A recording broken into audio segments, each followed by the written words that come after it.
ஆந்திரா மாநிலம் தடா அடுத்த சூலூர்பேட்டை வேணாடு தர்காவில் கந்தூரி எனும் சந்தனக்கூடு விழா நடைபெற்றது. 600 ஆண்டுகளுக்கு மேலாக பழமை வாய்ந்த தர்கா இங்குள்ளது.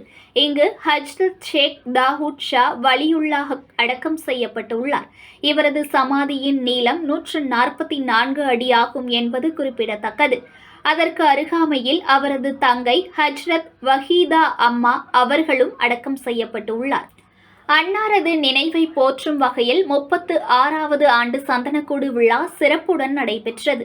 இங்கு நம்பிக்கையோடு வரும் பக்தர்களுக்கு இவர்கள் அருளாசி வழங்கி இன்னல்களை தீர்த்து அவர்கள் வாழ்வில் குடும்பத்துடன் சிறந்து விளங்குவதாகவும், நோய் நொடிகள் மற்றும் கடன் தொல்லை இன்னும் ஏராளமான பிரச்சனைகளுக்கு இவ்விடத்தில் முடிவு தெரிவதால் பல பக்தர்கள் அவர்களின் அருளை பெற இங்கு பூஜைகளில் கலந்து கொண்டு பலனடைந்துள்ளனர். இந்த நிலையில் நேற்று மாலை அவரது தர்காவில் நிர்வாகிகளால் அடக்க ஸ்தலத்திற்கு போர்வை அணிவித்து நறுமணங்கள் கமழும் சந்தனம் பூசி பூமாலைகள் ஆகியவைகளை அணிவித்தும் சந்தன பூசியும் இறை பக்தி பாடல்களை பாடி ஊர்வலமாக வந்து ஃபாத்திஹா எனும் துவா ஓதி முடிக்கப்பட்டது.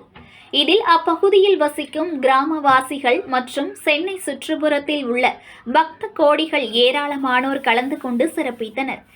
இந்நிகழ்ச்சிக்கு தர்கா நிர்வாகிகள் சிறப்புடன் ஏற்பாடு செய்திருந்தனர். இறுதியில் அனைவருக்கும் உணவு பரிமாறப்பட்டது.